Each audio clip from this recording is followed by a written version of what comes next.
Part 1. The Galactic Council chamber hung in the silent dark above the moon Kalis 7, a ring of polished alloy and glowing consoles where 53 species met to keep the peace. For over 100 years humans had sat among them, not the loudest, not the oldest, but always steady. They spoke little, listened well, and somehow when tempers flared and old grudges threatened to tear the alliance apart, it was often a human who found the quiet path forward. Their delegation was small. Just 3 diplomats, a few aides, and 1 modest embassy ship docked at the outer rim of the station. But their presence mattered more than anyone liked to admit. Then one morning they were gone. No warning. No message. No farewell. The human seats in the council chamber sat empty. Their comms channels returned only static. Their ship, the UNS Horizon, powered down completely, its lights dark, its engines cold. Even their trade freighters stopped answering hails. At first, the other species thought it was a glitch, a system failure, a miscommunication. But as hours turned to days, the truth settled in like a cold fog. Humanity had withdrawn. Councillor Drell of the Varney Confederacy was the first to speak up. His voice, usually calm and measured, cracked with disbelief during the emergency session. "Where are they?" he demanded, his 4 eyes scanning the empty human stations. Did they leave because of the Helix Belt dispute? Did we offend them? No one had answers. Ambassador Corin of the Zenthari hegemony, tall and sharp-featured, folded her arms and declared it an act of betrayal. They walked away without a word. That is not diplomacy. That is cowardice, or worse, preparation for war. Panic spread through the corridors of the station. Species that had relied on human mediators for generations now found themselves staring across the table at old enemies with no one to translate the silence between them. Trade routes that ran through human-controlled sectors slowed to a crawl. Banking networks tied to Earth's financial systems froze. Even the shared language protocol, developed decades ago with heavy human input, began to glitch without their maintenance servers online. Back on Earth, no one was celebrating. In a quiet room beneath the mountains of Colorado, the unified Terran Assembly had voted the night before. The decision was unanimous. Humanity would withdraw from all interstellar diplomacy effective immediately. The vote had not been easy. Some members argued it was reckless, others called it necessary. But in the end, they all agreed on one thing. The galaxy had grown too dependent on them, and that dependence was making everyone weaker. Frank Miller stood at the window of his office in Geneva, watching rain slide down the glass. He was 52, with tired eyes and a voice that never rose above a calm murmur. For 15 years, he had been Earth's lead diplomat to the Council. He knew every delegate by name, every grudge by origin, every hidden alliance by pattern. And now he had signed the order that ended it all. His hands didn't shake, but his chest felt hollow. Lisa Grant found him there an hour later. She wore a simple gray uniform, her dark hair pulled back, her expression unreadable. As head of planetary defense, she had argued for months that Earth needed to focus inward. "We've spent a century fixing everyone else's messes," she'd told the Assembly. "Now it's time to protect our own." She didn't gloat now, though. She just stood beside him and watched the rain. "They're calling it a betrayal," she said softly. "They'll call it worse before this is over," Frank replied. On the orbital station, rumors multiplied like viruses. Some said humans had discovered a new weapon and were preparing to strike. Others whispered that Earth had been taken over by a rogue AI. A few fringe groups claimed humanity had simply given up on the galaxy altogether. None of it was true. The truth was simpler and far more painful. Earth had tried to help for too long, and in doing so had taught the galaxy to lean instead of stand. Meanwhile, across the solar system, human activity shifted. Freighters that once carried goods to distant stars now ferried supplies between Mars, Luna, and the asteroid belt. Engineers worked double shifts upgrading the quantum shielding around Earth's orbital platforms. Fleet Command quietly moved 3 new cruisers into hidden dry docks near Jupiter. No one spoke of war, but everyone prepared for it. The Galactic Council tried to carry on. Emergency sessions were called. Temporary mediators were appointed. But without the humans, every negotiation felt off balance. The Gorvani accused the Silthari of hoarding Helix Belt minerals. The Silthari denied it, then accused the Gorvani of sabotaging their mining drones. Old treaties were questioned. New alliances formed in secret. Trust, once thin but functional, began to fray at the edges. Frank Miller received a private message from Counselor Drell. It was short, polite, and full of quiet desperation. "Please reconsider. The galaxy needs you." Frank read it 3 times. Then he deleted it without replying. He knew what was coming. He had seen the intelligence reports, faint signals from the outer rim, strange energy signatures, entire colonies going dark without explanation. Earth's deep space arrays had picked up patterns no one else noticed. Something was out there, something hungry. And the galaxy, drunk on its own fragile peace, hadn't seen it coming. By pulling away, humanity wasn't abandoning the stars. They were forcing the galaxy to wake up, to look beyond its petty squabbles, to build something real, not because a human told them to, but because they had to. But that lesson would come at a cost. And Frank Miller, standing in the rain with the weight of a species on his shoulders, knew Earth might have to pay part of it alone. For now, though, there was only silence.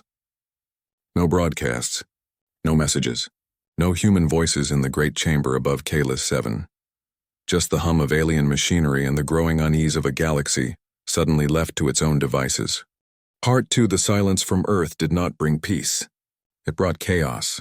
Without human diplomats to guide them, the Galactic Council began to fall apart. Old arguments that had been smoothed over for decades now flared up like wildfires.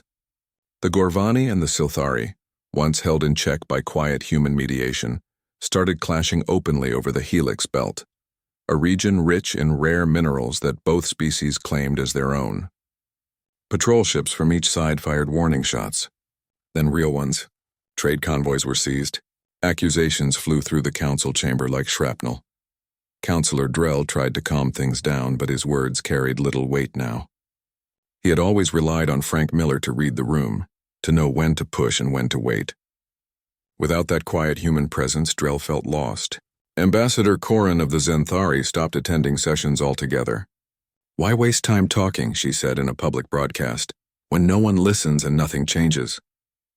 Her people began pulling their ships back to their home systems, sealing their borders. The Council's emergency meetings became shouting matches. Species that had never liked each other now refused to share the same air. Translators malfunctioned without human tech support. Voting protocols broke down. Even basic decisions like how to distribute emergency rations to a drought-stricken colony ended in deadlock. The unity that had held for over a century was cracking under its own weight. On Earth, life went on. Cities hummed. Children went to school. Farmers harvested crops under the open sky. But beneath the surface, everything had changed. The Unified Terran Assembly met daily now, not in grand halls but in secure bunkers. Lisa Grant oversaw the rapid expansion of Earth's defense grid. New sensor arrays were launched toward the outer planets. Factories that once built civilian shuttles now rolled out armored hulls and plasma turrets. No one called it war, but everyone knew they were getting ready. Frank Miller rarely left his office. He watched the galaxy unravel through streams of intercepted comms and diplomatic leaks. He saw the Gorvani fleet massing near the Helix Belt. He saw the Zenthari cutting off trade with 3 smaller species. He saw fear spreading like a virus. And still he said nothing. When junior aides asked why they didn't reach out, he just shook his head. "They have to learn," he said, "or they'll never survive what's coming." What's coming was not a rumor anymore. Deep space observatories had confirmed it. A fleet of unknown origin, black-hulled, silent, and massive, was moving through the outer rim. Entire colonies had vanished. No distress calls, no wreckage, just empty worlds and dead comms. Earth's analysts called them the Voidborn, though no one knew their real name. What mattered was this: they consumed. They took everything, people, tech, resources, and left nothing behind. Frank wanted to warn the Council, but Lisa stopped him. "If we tell them now," she said, "they'll beg us to fix it. They'll demand we send ships, send soldiers, send Miller to negotiate, and we'll be right back where we started, carrying them on our backs while they sleep." So Earth stayed quiet, but not idle. They began sending out anonymous data packets, encrypted, untraceable, containing star charts, energy signatures, and patterns of the Voidborn movements. They disguised the info as cosmic background noise or sensor glitches. A few species noticed. Most ignored it. The Varni were one of the few who listened. Their science division picked up the anomalies and ran simulations. What they found chilled them. If the pattern held, the Voidborn would reach the inner systems within 2 years. Counselor Drell tried to raise the alarm in the next session, but he was shouted down. "More human tricks," someone muttered. "They want us scared, so we'll beg them to come back." Drell left the chamber with his head low, feeling more alone than ever. Back on Earth, Captain Ray Dunn stood on the bridge of the UNS Resolute, the newest heavy cruiser in the Terran fleet. She was in her late 30s with sharp eyes and a calm voice. Her ship was built for deep-range defense, not diplomacy. Its weapons were silent, its shields layered, its AI core trained on evasion as much as engagement. Dunn ran drills every day, simulations of ambushes, blockades, first contact scenarios gone wrong. Her crew knew something was coming. They just didn't know when. Meanwhile, the galaxy kept stumbling. A minor trade dispute between the Larathi and the Makari turned into a blockade. Food prices soared on 3 neutral worlds. Refugees fled in overcrowded freighters. The Council's relief fund ran dry. No one stepped in to help. Each species looked after its own. The idea of shared fate, the very foundation of the Council, was fading fast. Frank Miller finally left his office one evening. He walked through the quiet streets of Geneva, past cafes and parks, past families laughing under streetlights. He stopped at a small bench by the lake and sat for a long time. A child ran by, chasing a glowing drone toy. For a moment, Frank smiled. This was what they were protecting. Not the Council, not the treaties, not the titles. Just this. Ordinary life, safe and simple. He returned to his office before dawn. On his desk was a new report. The Voidborn had hit a Kailari outpost near the edge of known space. All 12,000 souls were gone. The Kailari had sent a distress call, but by the time help arrived, there was nothing left but cold metal and silence. Frank read the report twice. Then he sent a single order to Fleet Command. Begin Phase 2. Phase 2 meant preparing for the worst. Not just defense, but survival. Earth's orbital shipyards doubled their output. Seed vaults were moved to lunar bunkers. Civilian evacuation plans were updated. And deep in a hidden facility beneath the Pacific, scientists worked on a last resort protocol, a way to fold space just enough to hide Earth from prying eyes. If it ever came to that, the galaxy still didn't understand. They thought humanity had quit out of pride or fear. They didn't see the truth. Earth had stepped back so the others could step up. But time was running out. The Voidborn didn't care about pride. They didn't negotiate.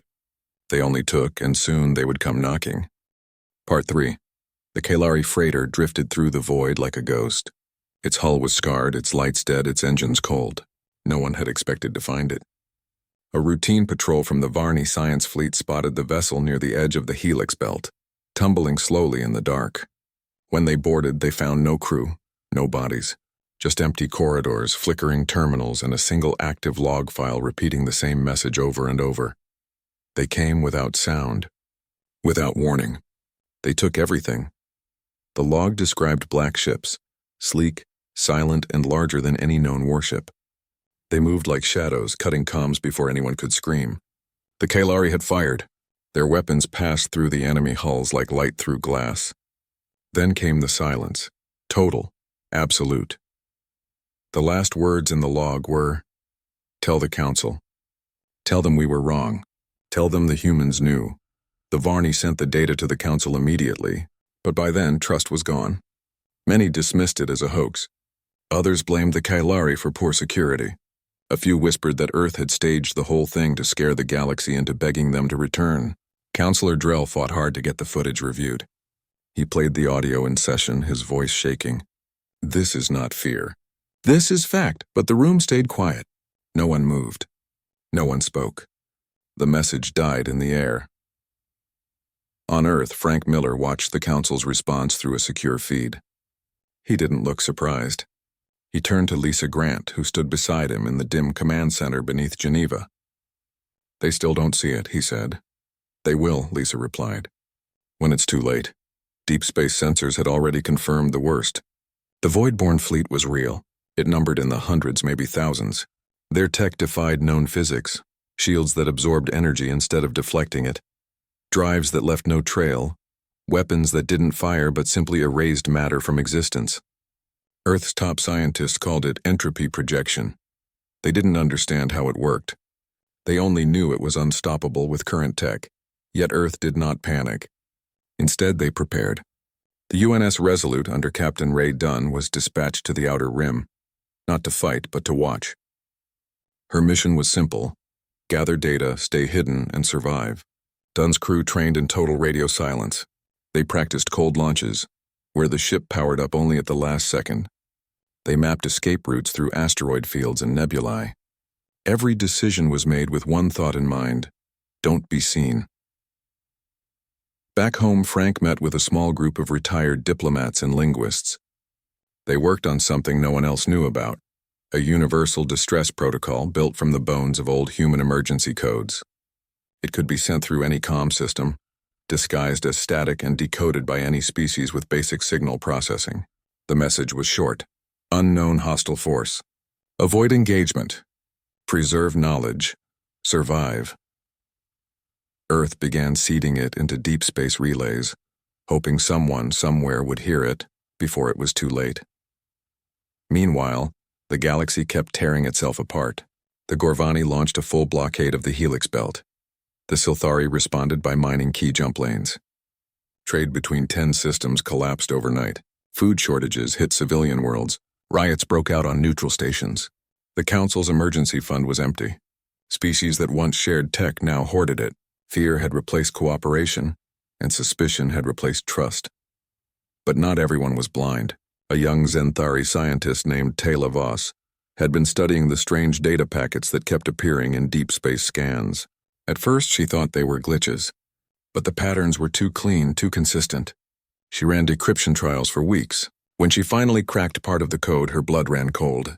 It wasn't random noise. It was a warning: coordinates, energy readings, attack vectors. And all of it pointed to one thing: an enemy moving toward the core systems. She took her findings to Ambassador Corrin. For once, the proud Zenthari leader didn't scoff. She stared at the data for a long time. Then she said, "This feels like Miller's work." She didn't say it with anger. She said it with something close to regret. Within hours, the Zenthari recalled 3 of their outer fleets. They began reinforcing their homeworld shields. They didn't tell the Council. They didn't have to. The Varni did the same.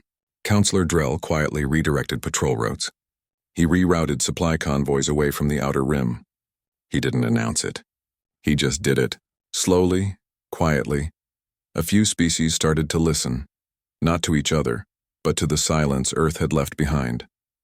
Frank Miller knew this was happening. Earth's listening posts picked up the changes in fleet movements, the sudden spikes in shield testing, the quiet stockpiling of rations and fuel.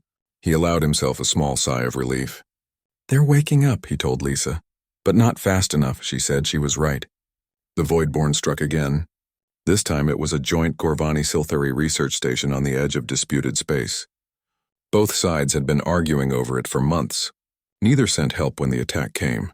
By the time a passing freighter reported the station's silence, it was already gone, reduced to a cloud of drifting metal and frozen air. The loss shocked even the most stubborn council members. For the first time, the Gorvani and Silthari stopped shouting at each other. They shared sensor logs. They compared data. What they found terrified them. The attack pattern matched the Kalari report exactly. No debris, no signals, just emptiness. In a rare moment of unity, they sent a joint message to the council. "We were wrong. There is a threat, and it is real." This time, the chamber listened. Drell stood and called for an emergency defense summit. Corrin agreed to attend. Even the smaller species, long ignored, were given a voice. They spoke of strange signals, missing ships, cold zones in deep space where nothing lived. Piece by piece, the truth came together. But Earth said nothing. No message. No offer of help. Just silence. Frank Miller knew the galaxy was finally seeing the danger. But seeing wasn't enough. They needed to act. And act together. He turned off the feed from the council chamber and walked to the window. Outside, the sun was setting over the Alps. Somewhere out there in the endless dark between stars, the Voidborn were coming. And humanity had done all it could. Now the rest was up to them. Fur. The attack came without warning. One moment, the orbital station above Kalis 7 hummed with routine traffic. Supply shuttles docking. Diplomats arriving for a tense but peaceful session. Maintenance drones crawling along the outer hull. The next, the sky went black. Not with clouds or dust, but with ships. Hundreds of them. Sleek, silent, and utterly dark, they emerged from folded space like teeth from a shadow. The Voidborn had arrived. Alarms blared across the station. Shields flared to life, but they lasted only seconds. The enemy weapons didn't explode or burn. They simply unraveled matter at the atomic level. Metal turned to dust.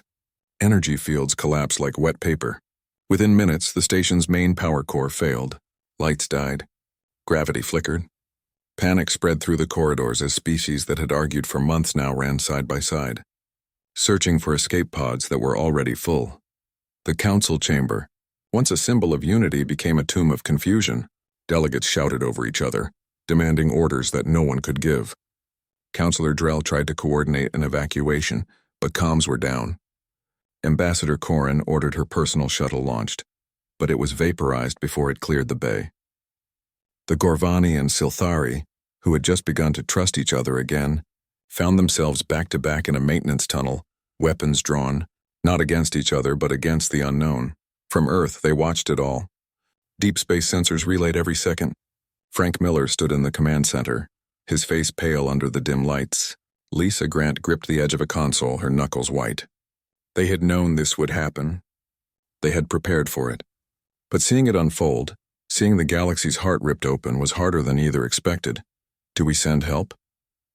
A young officer asked, voice tight with fear. Frank looked at Lisa. She gave a slow, grim nod, not with soldiers, not with speeches, but with one last gift. Across the system, a single human ship powered up. The UNS Resolute, hidden in the asteroid belt for weeks, lit its engines for the first time in months. Captain Ray Dunn stood on the bridge, calm as stone. Her orders were clear: do not engage, do not speak, only appear, and deliver the package. As the Voidborn fleet tightened its grip on Kalis 7, the Resolute dropped out of stealth near the system's edge. It broadcast nothing. It fired no weapons. It simply hovered, a lone silver shape against the star field, watching the slaughter below. On the station, a few survivors saw it on broken monitors. Hope flickered in their eyes. Humans, someone whispered. They came back, but the Resolute didn't move closer. Instead, it sent a single data burst, unencrypted, wideband, impossible to miss. It contained everything Earth had learned about the Voidborn. Shield harmonics that could briefly disrupt their entropy fields, fleet formations that minimized exposure, jump coordinates to safe zones, and most importantly, the schematics for a human-designed defense grid that could be built with common materials. It was all there, free, open, no strings attached. Then, as quickly as it appeared, the Resolute vanished back into stealth. On the dying station, Councillor Drell received the data on a cracked tablet. His hands shook as he scrolled through the files. He recognized the handwriting in the notes, Frank Miller's careful script, explaining how to sync shield frequencies across different species tech. Drell didn't waste time wondering why Earth had done this. He ran. He found Corrin in a ruined corridor, bleeding from a shrapnel wound. He shoved the tablet into her hands. "We can still fight," he said. Corrin read the data. Her eyes widened. She nodded. What happened next was messy, desperate, and far from perfect, but it was real. Using the human schematics, the surviving Gorvani and Silthari engineers jury-rigged a makeshift shield network around the station's core. They linked their ships, not by treaty but by necessity. The Varni patrol fleet, still nearby, received the data too. They turned back toward the battle, not to flee but to join. The Voidborn, used to silent conquest, faced something new. Resistance. Not from one species, but from many working together. The human shield harmonics didn't stop the enemy, but they slowed them. For the first time, a Voidborn ship flickered, its hull destabilizing for a split second. That was all the Allies needed. They focused fire. One black ship shattered into dust, then another. It wasn't victory, not yet, but it was a start. From Earth, Frank watched the tide turn. He didn't smile. He just exhaled, long and slow. Lisa stood beside him. "They did it," she said. "No," Frank replied. "They're just beginning." The Resolute stayed in the system, hidden, watching. Captain Dunn recorded everything, the coordination, the mistakes, the moments of courage. She would bring it all back. Not as proof of failure, but as proof of hope. On Kalis 7, the survivors gathered in what was left of the docking bay. Wounded, exhausted, but alive. Drell looked at Corin. She looked back. No words were needed. They had spent years blaming each other.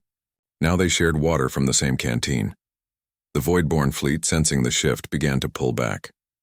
Not in retreat, but in calculation. They would return, stronger, smarter. But next time, the galaxy would be ready. As the last escape pods launched toward safer systems, a new message spread through the surviving ships. It wasn't from Earth. It was from the Varni, the Zenthari, the Gorvani, and the Silthari together. A single line sent on every open channel. We stand together. And for the first time in a long time, it was true. Corsi, the galaxy did not heal overnight. The scars from the siege of Kalis 7 ran deep. Entire delegations were gone. Trust had been shattered, then rebuilt in the heat of battle. But something had changed. The old Galactic Council, with its polished chambers and endless debates, was gone for good. In its place rose something quieter, rougher, and far more real. A network of species that had learned to stand together not because a human told them to, but because they had no other choice. Earth still did not return to diplomacy. Their ships stayed within the solar system. Their comms remained silent on official channels. But they were no longer ignored. Messages began arriving at Earth's outer relays. Not demands, not accusations, but requests. The Varni asked for help calibrating their new shield grids. The Zenthari shared sensor data from the outer rim, hoping Earth's analysts might spot patterns they missed. Even the Gorvani sent a formal note of thanks written in careful translated script. Frank Miller read each one. He did not reply, but he kept them in a drawer by his desk.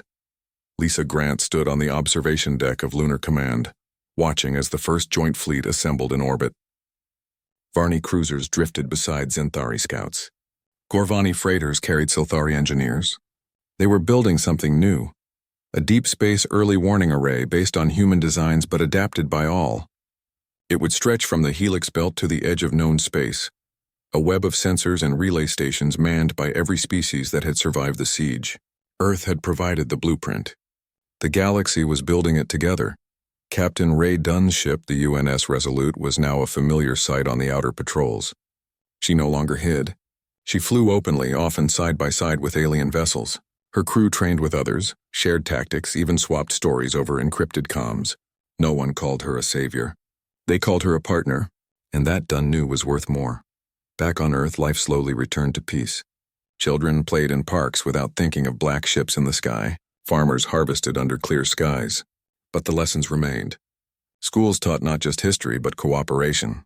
Engineers designed tech that could be shared, not hoarded. The unified Terran Assembly still met in secret bunkers, but their talks were no longer about fear. They were about balance, how to help without taking over, how to protect without isolating. Frank Miller finally left Geneva. He traveled to a small coastal town in Oregon, where the ocean met the sky in endless blue. He rented a quiet house, grew vegetables in the backyard, and walked the beach every morning. He didn't speak to reporters. He didn't give interviews. But sometimes, late at night, he would sit on the porch and listen to the stars, not with fear, but with quiet hope. One evening, a message arrived on a private channel. It was from Counselor Drell. No formal titles, no diplomatic language, just words plain and honest. We are building something better. You were right to make us do it ourselves. But we would be honored if humanity would walk beside us, not as leaders, but as equals. Frank read it 3 times. Then he sent a single reply. We're already walking. He didn't mean with ships or treaties.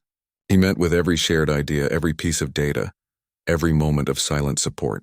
Earth had not abandoned the galaxy. It had simply refused to carry it. And in doing so, it had given the galaxy back its dignity. The new alliance had no grand name. No central chamber. No single leader. Decisions were made in rotating meetings, hosted by different species each cycle. Disagreements still happened, but now they were solved with talk, not threats. The Gorvani and Silthari signed a permanent peace pact, opening the helix belt to shared mining and research. The Zenthari opened their vast archives to all, including species they once dismissed as primitive.